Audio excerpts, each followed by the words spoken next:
A shutdown would impact one of Central Georgia's economic engines, Robins Air Force Base. Megan Western went to Warner Robins to hear from a base partner about what they expect.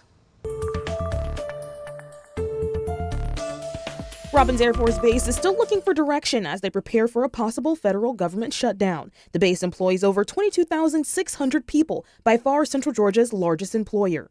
That guidance has not made its way downstream to the actual command yet for our military. Would anticipate that to occur at some point this week. The 21st Century Partnership works with the Central Georgia community to support Robins, and Chief Operating Officer Daniel Rhodes says Congress could pass a temporary extension called a continuing resolution to allow the government to keep running. He says although that could hinder the Air Force, it could be a benefit.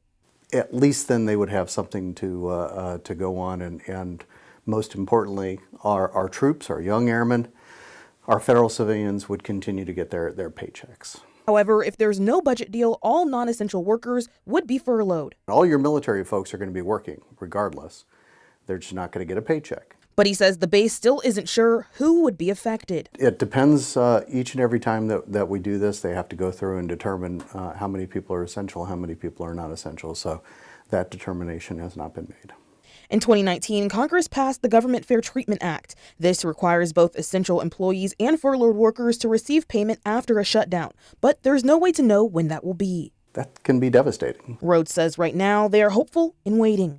The best case scenario would be as if they're able to pass the budget. That is always the best case. Rhodes says that even if there is a shutdown, they're still hoping for the best outcome, which would be for it to not last more than just a few days. In Warner Robins, Megan Western, 13, WMAZ News. The last federal shutdown in December 2018 lasted 34 days. The one before that in 2013 lasted 16 days. However, Rhodes says he has faith the community will be a big support if necessary.